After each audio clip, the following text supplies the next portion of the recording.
salaries of the daily wages. So here, yesterday we have seen that how analytically you can solve this. So, like a revenue line, total revenue line is equal to M1X. And M1 is the selling price, all right? And total cost line is it is of the form M2X plus C, where C is nothing but the fixed cost or intercept. If you take the above picture. So, and here the M2 is nothing but variable cost per unit, right? So BEP, break-even point, occurs at when total revenue is equal to total cost. So that is nothing but M1X is equal to M2X plus C. Where so you solve for X and you say like it comes to as C by M1 minus M2. So that means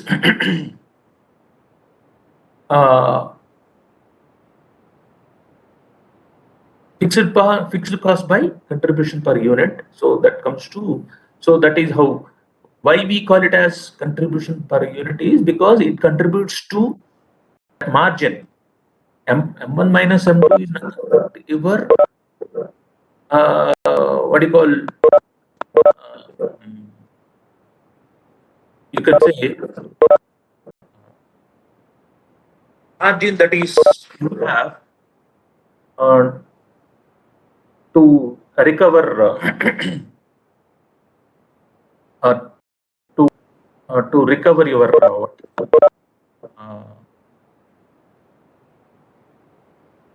you say fixed costs. So here, what we are doing is this is how like we calculate, and we have yesterday we talked about this example, that is uh,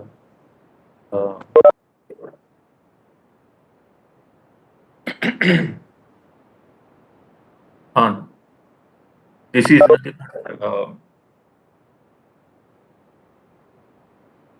so we have here, here we have a problem of where we have different alternatives to manufacture a component. One is you can become simply a trader. That means you buy the part and sell it, resell it. So, for example, if you buy it from some OEM fellow, it costs you 200, and you can sell it at 300. So, without greasing your hands, you can do business. But suppose you want to increase your profit margin, then in that case, you can set your own unit to produce this same part. And here, you can use either a NC automatic, semi-automatic lathe, where per unit variable cost will be 75, and or you can make it using a machining center where per unit machining cost is 15 rupees, right? So there is negligible fixed cost if the item is purchased, right? So a NC machine costs around 80,000 rupees, and then anyway machining center costs 2 lakh rupees. See, anyway, NC semi-automatic lathe will not be like, actually this 80,000 or 2 lakhs, they are fixed costs excluding the investment. Say you can say they are, that includes depreciation, yearly depreciation, then insurance, whatever the fixed costs that are part of that particular. So naturally, machining center costs you heavy. So naturally, the machining center costs, the fixed cost component is 2 lakhs. So that is how. So here, uh, like you have two break-even points.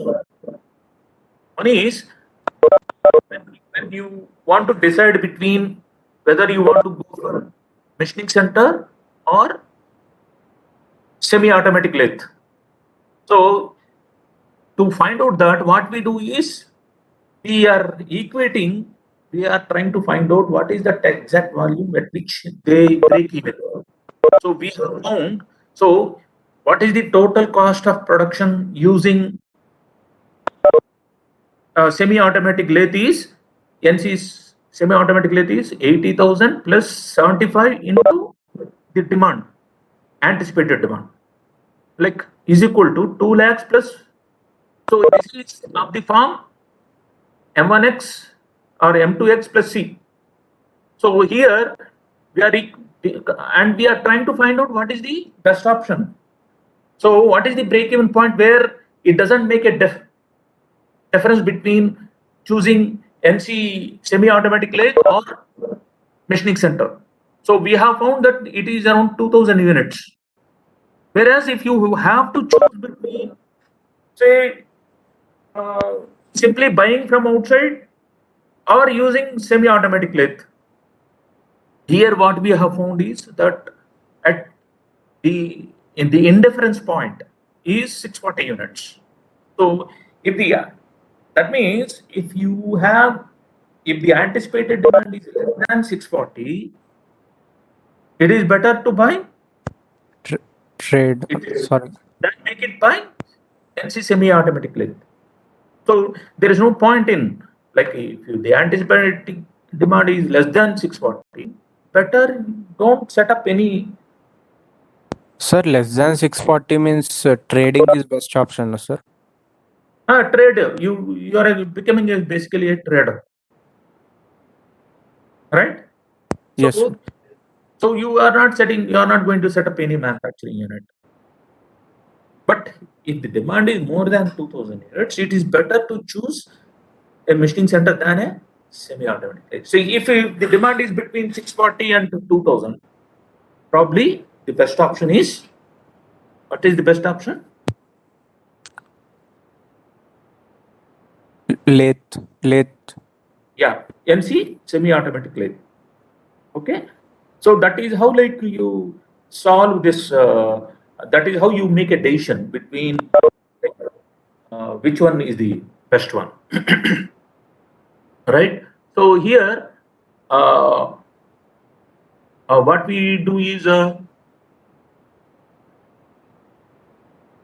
is how, Sir, we like, use lathe only when it is more than 640 but less than 2000, no, sir? what is that? We use semi-automatic lathe when it is more than demand is more than 640 and less than 2000. Yes, yes, because beyond 2000, it is better to buy a Machining center. Set up machining center. machining center. Yes. So if it is the demand is between 640 and 2000, then you go for NC semi-automatic lathe, right? So that's why you, like, that means we are choosing different alternatives. We have to choose, like, for example, it is something like machining center may be a bit a mass production type, whereas semi-automatic lathe may be batch production, something like that. So how to choose them? It depends on how the fixed cost and variable cost change with the demand or the production system. Now let us go to another problem.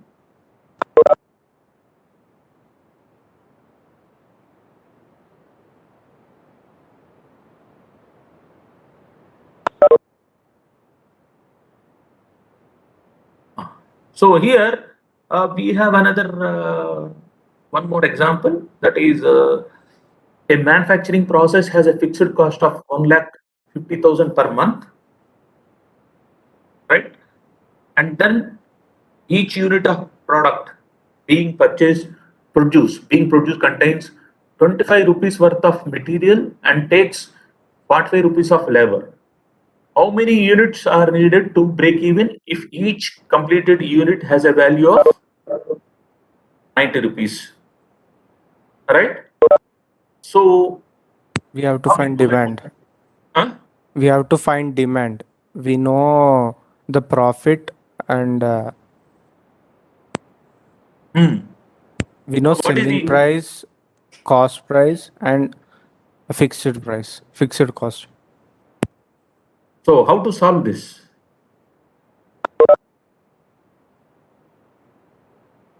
See, as he said, so here,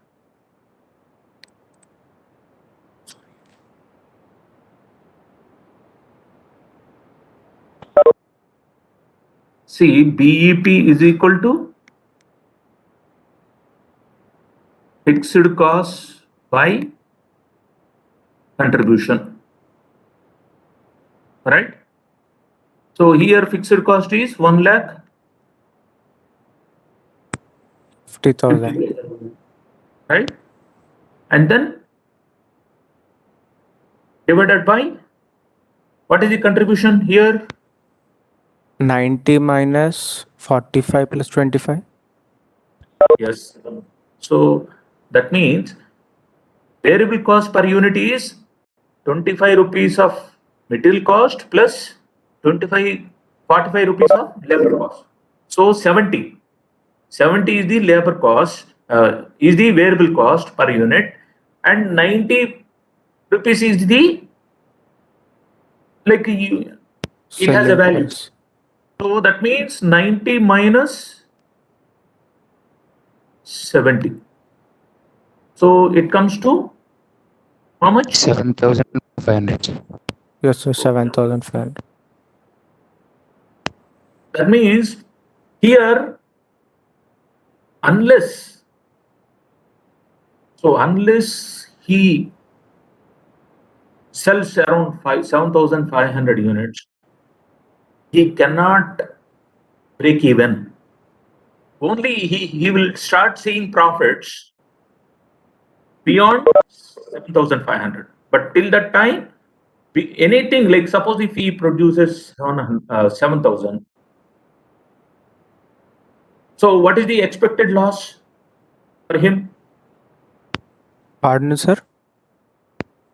Suppose he produces only 7,000 units. What is the amount of loss he is likely to incur? 500 into 70. 500 into, no.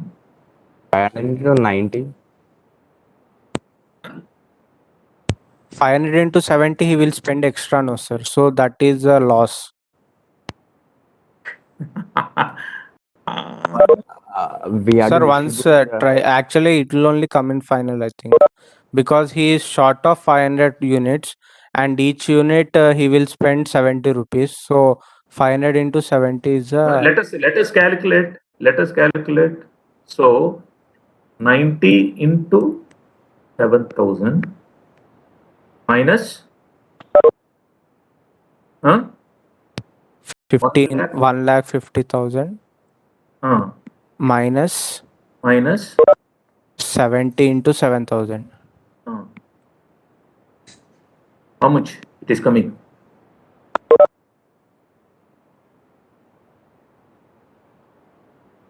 T into 7,000, 14,000.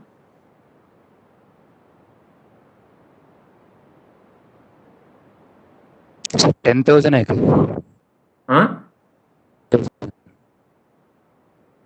What is that? 10,000.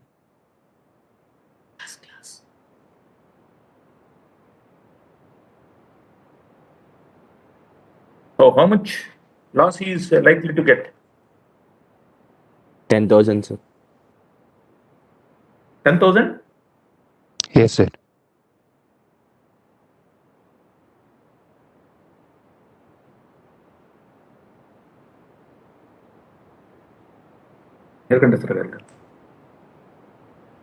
Okay.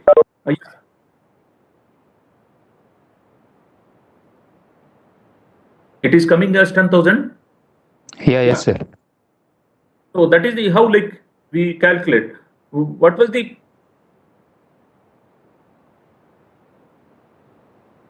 so 500? So that contribution into that amount, number of units. So are you able to get it? So what Yes, was sir. the option you said, Satish? Actually, I did not consider that 1,50,000. That's why. Yeah, that fixed cost is playing zero, sir. I took y Okay. equal to mx. Okay. So here contribution into the number of units that is falling short of break even. In that way also we can guess it. Right? That is 20 into 500. That comes to 10,000. Okay? Yes, sir. So now what about the second problem?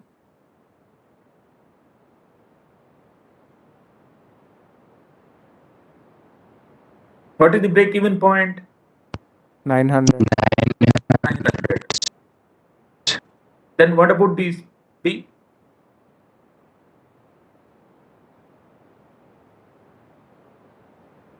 Sir, what about? How many more units must be sold to make a profit of 500? 1400, sir. Then what about C?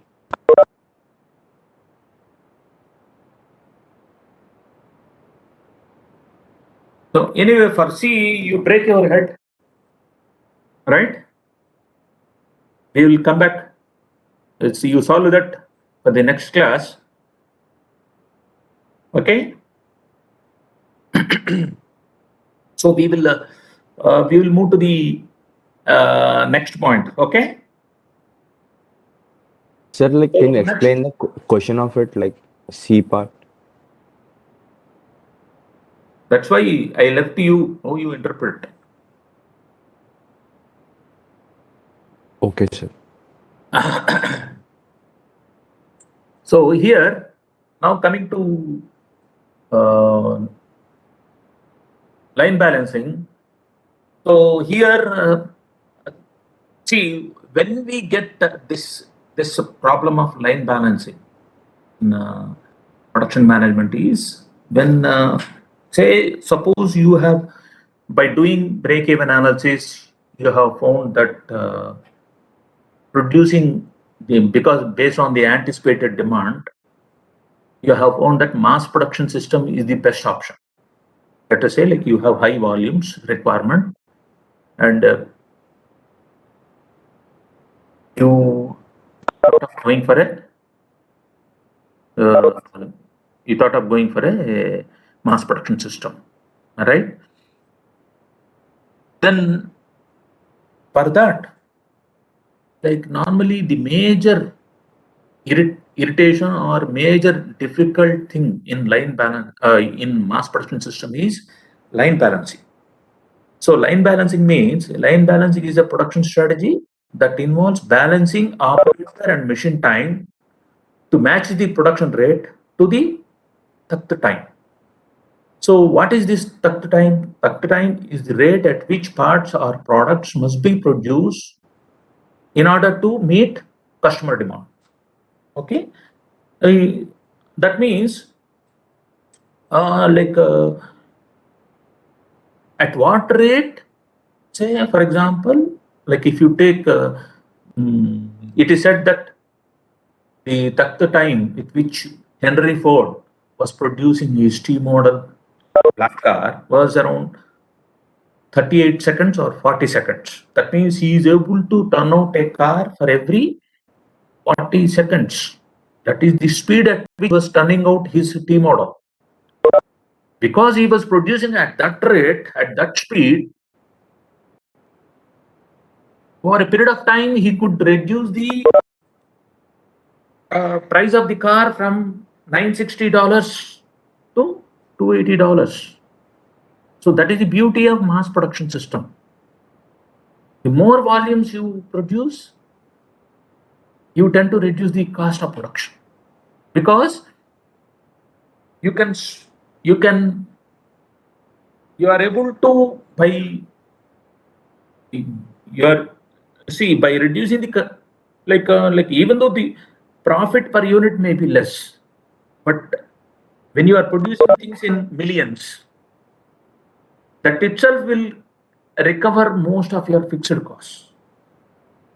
So here, what here what we are doing, see, you have to, what should be the takt time means, that is again dictated by the customer demand or anticipated demand. So here, and this, how we will calculate this takt time, anyway we are going to discuss in the subsequent slides. So here, what we mean by line balancing is line balancing is simply the assignment of the right number of workers and machines to each assembly line segment, right? So line balancing is simply the assignment of right number of workers and machines to each assembly line segment. That means, like for example, problem here is, so you have a flow line, right? Here you have workstations. So workers will be sitting along a conveyor belt. Say, let us say this is the moving assembly line. So this is workstation 1, workstation 2, workstation 3, like that. Workstation 4, let us say. So this is the, so like once the rough chassis starts here, the car, this at workstation 1, a worker may be mounting tires. Then in the next workstation, the worker will be only putting bolts and nuts. So here in moving assembly line, you finally divide the work elements into small units.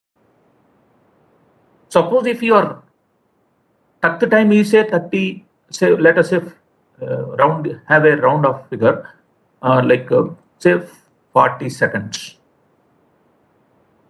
That means you, in each workstation, you try to incorporate work elements which can be completed in 40 seconds.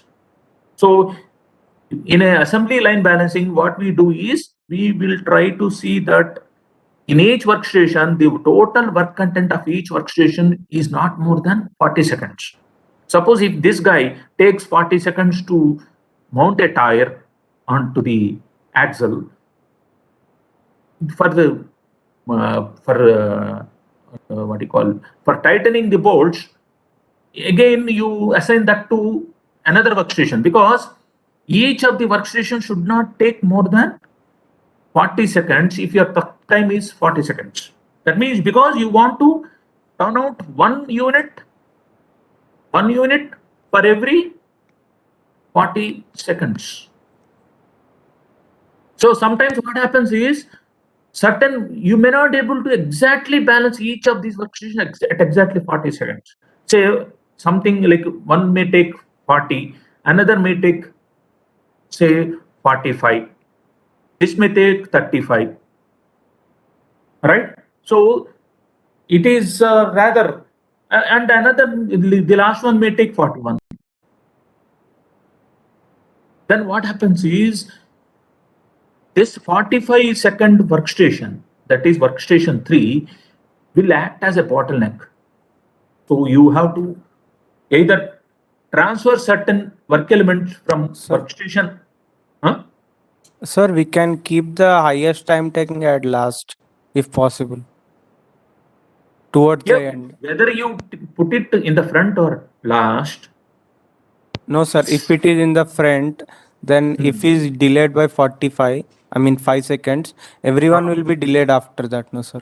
Yes. Yeah, it is better to keep it in the end, but at the same time, this will decide the total production rate. This will become the bottleneck. So you have to somehow break your head to at least transfer 5 seconds worth of work to the previous workstation, so that you achieve the takt time of 40, turning out one product for every 40 seconds. Okay. Okay. So sir. that is, So this is actually a very, like, that's why designing a mass production line is a tough task, but running it is very, very easy. Once you have fine-tuned all the workstations with exactly 40 seconds or 50 seconds, whatever the takt time you have calculated, then based on that, now you put it in almost like a autopilot mode. All right. So this is how, like, you try to design try to balance a line in the case of a mass production system. So so what are the how you do like steps in assembly line balance? See, there are two types of line balancing: fabrication and assembly. See, fabrication in the sense like fabric balancing a fabrication assembly fabrication line is a bit tough because it may involve welding, cutting, machining. But whereas assembly line is normally much easier. Okay, so so the first step in assembly line balancing is specify the sequential relationships among tasks using precedence diagram, right? So I will tell you like how that looks like, and then the diagram consists of circles, and the circles represent individual tasks. Arrows indicate the uh, order of task performance. This is similar to the project network AON diagram. Activity on arrow, activity on node. That is the full form of that AON diagram. So anyway, we will do some problems on AON when we talk about project management. So the second step is estimate the needed workstation cycle time C for each workstation using the formula that is C is equal to production time per day divided by required output per day in units. Okay, so that means, say, this is nothing but this needed workstation cycle time is nothing but your takt time.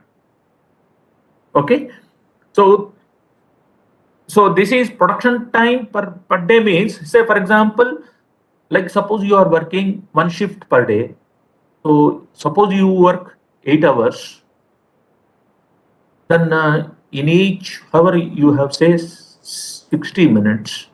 So that means comes to the production time per day is 480 minutes.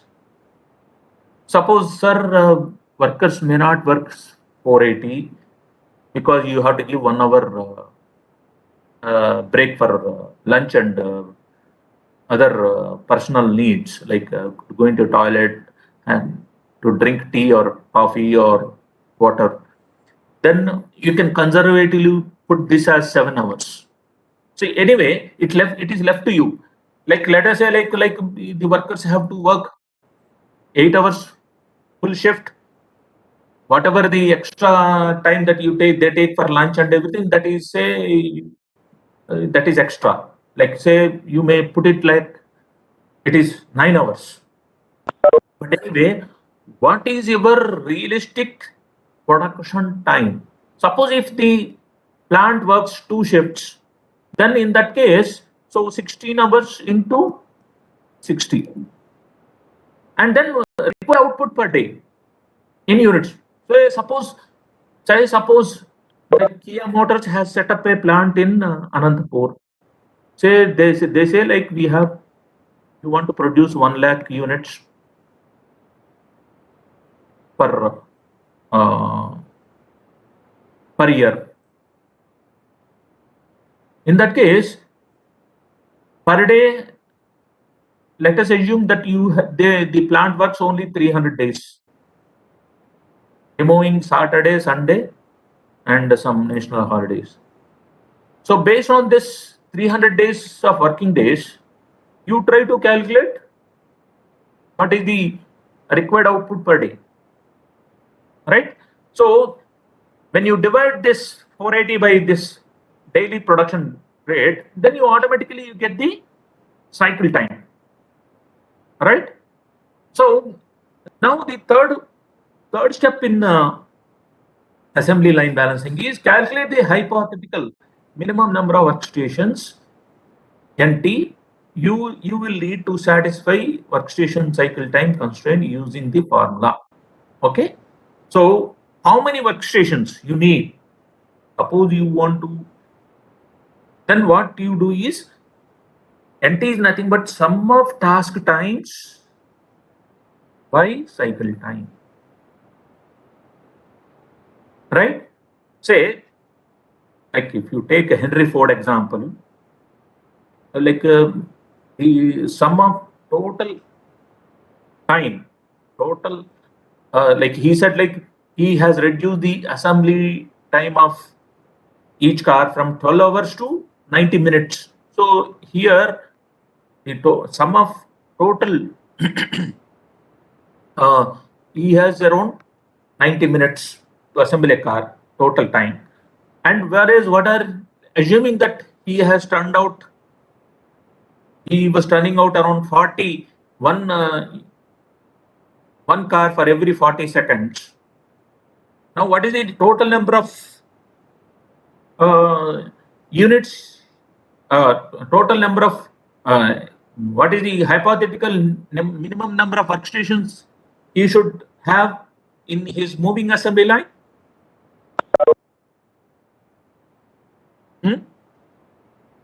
So that comes to 90 into 60. You convert that into seconds by 40. 135. So, 135, sir. 135, huh? Yes, sir. Yes, sir. So that means his moving assembly line has how many workstations theoretically? 135 workstations are there. To complete one car, to turn out one car for every 40 seconds. 40 seconds. So that is the how he has. This is the theoretical, not exact. Actually, he may be taking 140 because you may not able to exactly time each workstation at exactly 40. Some 1 or 2 workstations may be and crossing beyond 40, maybe 42, 43 seconds, right? So that is how, like, so to assemble T model black car, he was employing a minimum of 135 workers sitting along a production line, moving assembly line, each contributing around 40 seconds worth of work to each workstation. Each car. Huh? Each car, no, sir. Huh? Each car. For each car. For each car, every worker, every one of these 135 workers, they are contributing only 40 seconds of worth of work to each car. See, I told you now, like Henry Ford, he was simply applying what? He has taken that slogan. What is that slogan? Yes. Divide the work, multiply the. Divide the work, multiply the output. The more you finally divide, then naturally the workstation times will come down. You can push the production at a very fast rate. So that's why from all over the world, people used to visit Henry Ford's River Road plant in Detroit to see this magic. how come this guy is turning out a big car like E model in just 40 seconds? How is he able to turn out one car for every 40 seconds? Right? So that is the mantra this guy was using. Right? So this is so third step is calculate the theoretical. See, this is the theoretical, but actually he may be using 140 or depending on how he ended up exactly minimizing it to 140 40. Maybe sometimes, even if it is sometimes it is a question of, see, this is all an iterative problem. It is not a in one go you solve this. See, you end up certain workstations taking more than the time.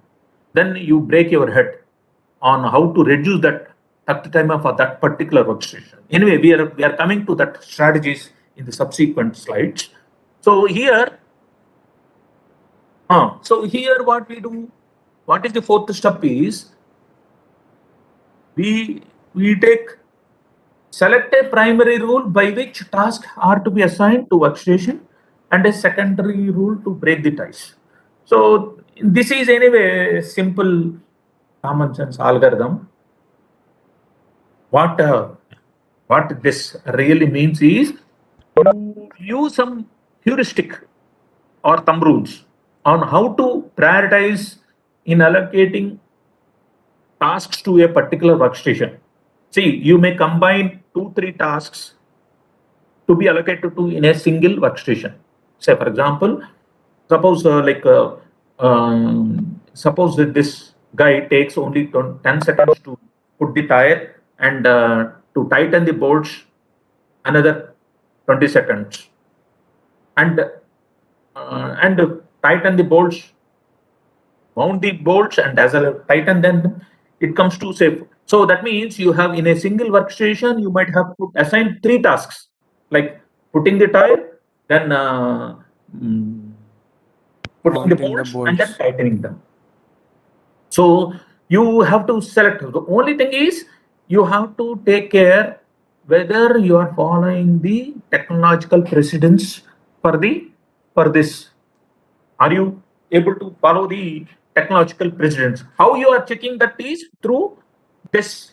I will tell you like how this looks like. So this is an example. Like, say, for example, here there is a. So here you have what are the tasks here, and then what are the task times. Say, like for example, so like here tasks that must precede. So like you can read the problem. Model J wagon is to be assembled on a conveyor belt. 500 wagons are required per day. Production time per day is 420 units. That means he is taking 7 hours as the working time. And the assembly steps and times for the wagon are given in the following table. Find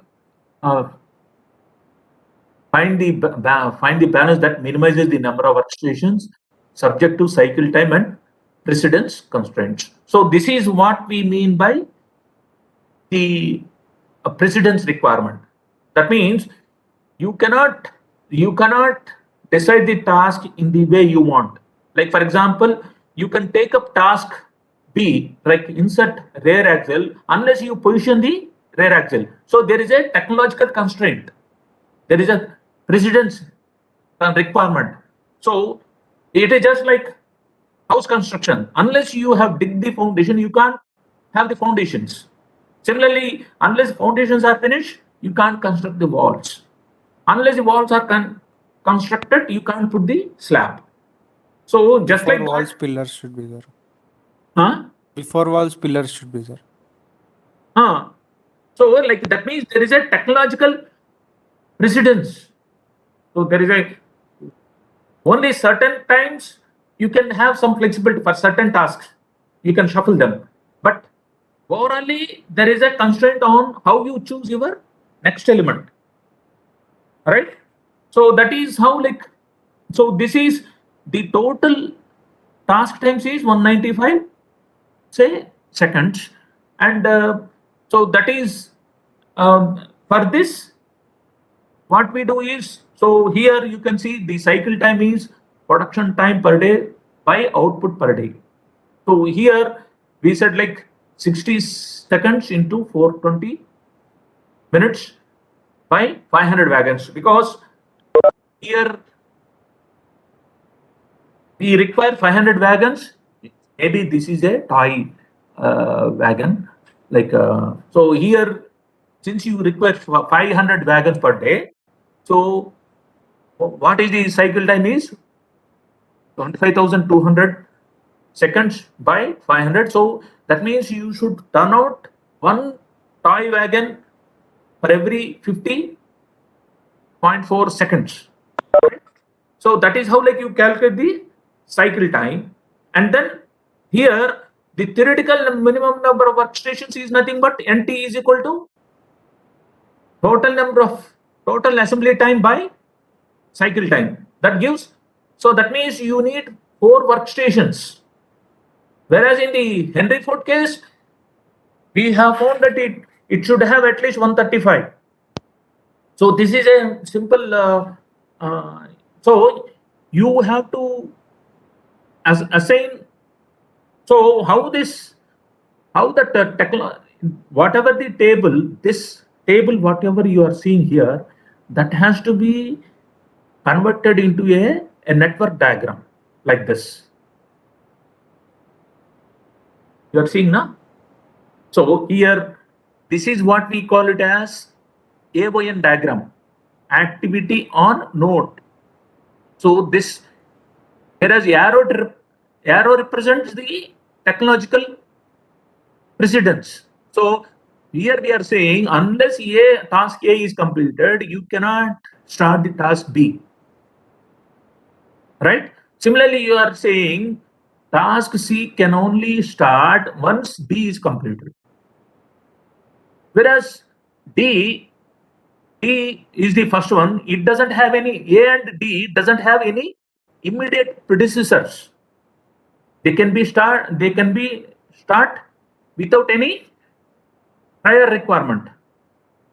So here, like, and you prioritize tasks. So how you prioritize means, like, what are the number of subsequent tasks that are there for A, and what are the number of tasks that are there for, say, D or other tasks. So for A, you have maximum of 6. That is 1, 2, 3, 4. Including it is around wait 1, 2, 3, 4, 5. So including A, the number of tasks in that path is 6, right? Whereas So not including A, right? Including F and G. B, C, F, G, J, K. G, C, G, J, Above K. F is also there, no sir? Huh? Above F is also there in 12. Yes, sir. F and G are independent, Yeah. but Yes. Yeah. How many subsequent tasks have to be completed to reach it? Yeah. So here, that is how you calculate the prioritize the tasks. So the one which has a lot of tasks to be completed subsequently, you try to do it, try to allocate to a particular workstation. Say, for example, 45, like you are allocating task A 45 to this. So what is the remaining idle time we have is in this workstation is 5.4 seconds, because each what you call workstation should not have not more than, total combined task value should not be more than 50.4, because our takt time is calculated based on the anticipated demand. That is, we have to produce 500 units per day. So similarly, what we have done, then we have taken next workstation at 50.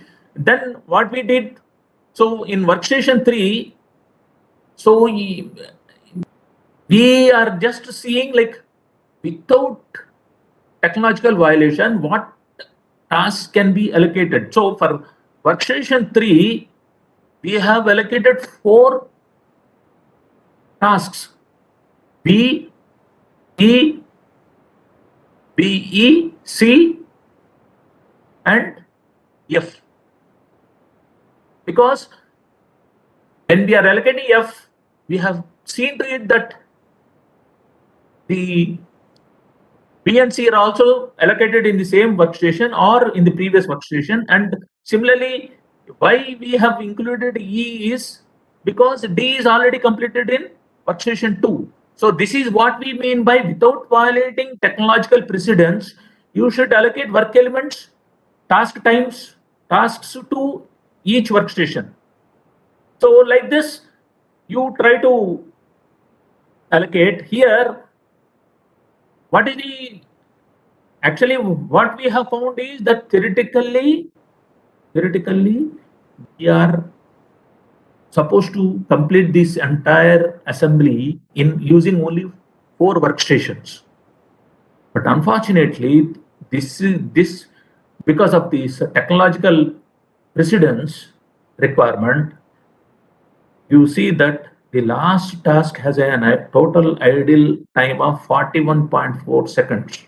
So this is a very, very lousy assembly design, because ultimately how you estimate, how you find out the efficiency of a line is total task time by actual number of workstations, that is 5. Instead of 4, we had to use 5, and this comes to 77%. So the balance delay, how much wastage, you can get it from this 23%, right? So here what we are doing is that this is how like you try to use this.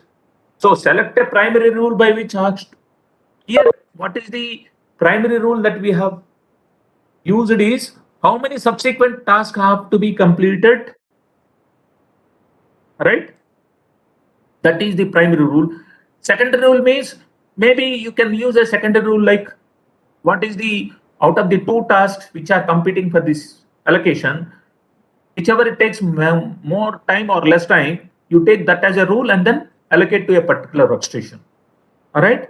Assign tasks one at a time to the first workstation until the sum of the task times is equal to the workstation cycle, or no other tasks are feasible because of time or sequence restrictions. Repeat the process for the subsequent workstations. All right. And then 6th step is evaluate the efficiency of the balance derived using the formula efficiency is equal to total time by, where NEI is nothing but the actual number of workstations into cycle time. If efficiency is unsatisfactory, rebalance using get a different decision rule, right? You can try for some other alternatives to see like if it is whether we can, without disturbing anything, whether we can reallocate, right? So that is how like you adapt the procedure for assembly line balancing. So here, say for example, so what are the solutions for an unbalanced line? Here, often the biggest, often the longest required task defines the shortest possible workstation cycle time for the production line. Okay, so how we do it? So the possible solutions could be split the task, right? Suppose you are not able to say sometimes task time, if it is more than the workstation cycle time, then naturally you have to split the task, because otherwise that the task time will become the bottleneck for the entire assembly line. We can add more workers also, no, sir? Yeah, see, ultimately, what we have, whether you have to add worker or if it is a semi-automatic operation, whether to add one more what you call machine, right? So you see, there is nothing like only this is the solution. Whether addition of worker or addition of machine, or even sometimes you split the task. That means as I have said before now, like you have in one workstation 45 seconds, in another only 35. Whether splitting the task might and transferring to the either before workstation or after the workstation, as long as you don't harm the technological precedence. So here, some of the possible solutions could be you can split the task, share the task. Share the task means, as you said, like adding one more worker. Instead of only one worker for each workstation, you can put one more worker and share the task. Or sometimes you share the task with the before worker or after the worker, after the workstation worker. That means you say like you half complete it and transfer it to the other guy, and he will take on because he has some extra time to spare. Or use parallel workstations. Use a more skilled worker. See, certain workers are more skilled; they can do faster. All right. So sometimes an expert, a skilled worker can solve. Huh? It's a skilled worker can solve your problem, or you do work overtime. Work overtime means what you do is, see, normally what happens is uh, to clear the backlog, because you are acting as a bottleneck now. Maybe certain workstations, they may start before the shift itself to clear the backlog, or after the shift to clear the backlog. That means a particular workstation might be doing some beyond the shift. Okay, and or sometimes redesign the product. So you try to see we have a technique called DFMA, design for manufacturing and assembly. So your design, sometimes simplifying your design might even redesigning the product for assembly convenience might give you an edge. So these are the solutions for a what you call assembly line balancing. So either you split the task, share the task, use parallel workstations, use a more skilled worker. Actually, for all these things, we are going to solve this particular bottleneck workstation. Sometimes we adopt a technique called work study or method study. So which we are going to study in the next chapter. So one of the best solution for this is whether to which of these options are good. Whether splitting the task is good, or sharing the task is good, or parallel workstation, a more skilled worker, overtime, all this can be solved using a technique called work study. So work study is a comprehensive approach to work, which was again, that work study technique was invented by none other than our father of industrial management, scientific management. Who is that guy? Taylor. Hmm? F.W. Taylor. F.W. Taylor. Who is the mother of industrial engineering? Pale. Henry Pure. The mother is considered to be the Gilbert.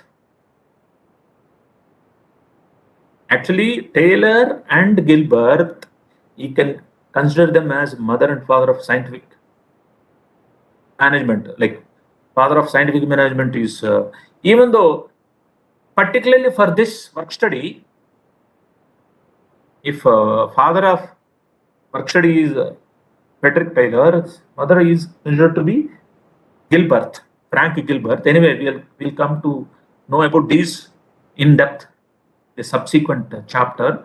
But here, this is how like you solve it. So then we will in the next class we will talk about this functional or process work center layout design.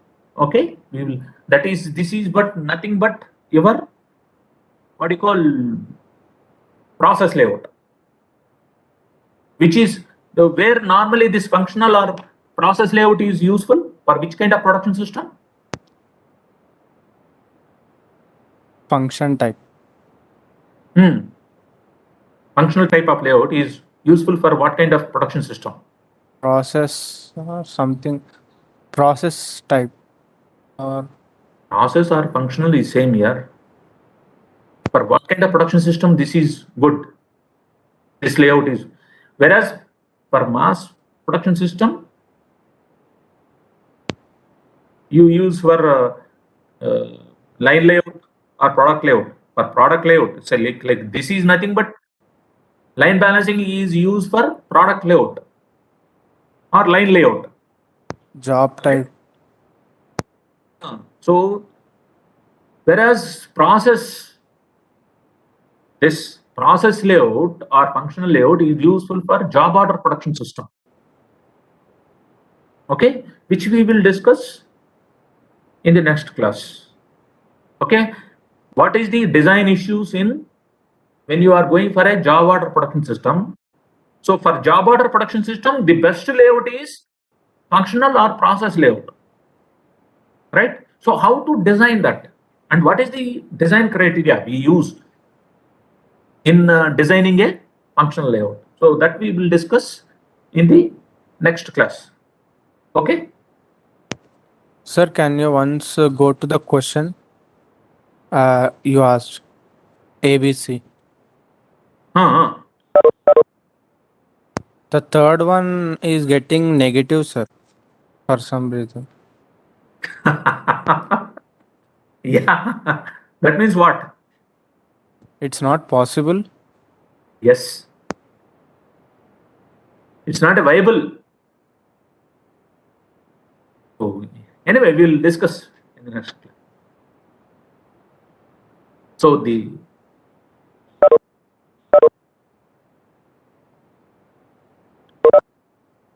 okay, shall I wind up?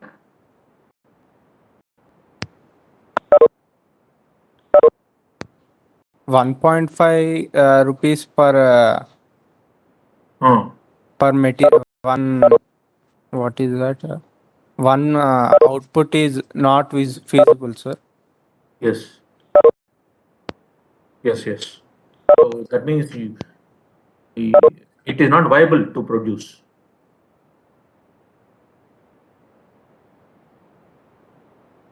Because assuming that you don't have any control on the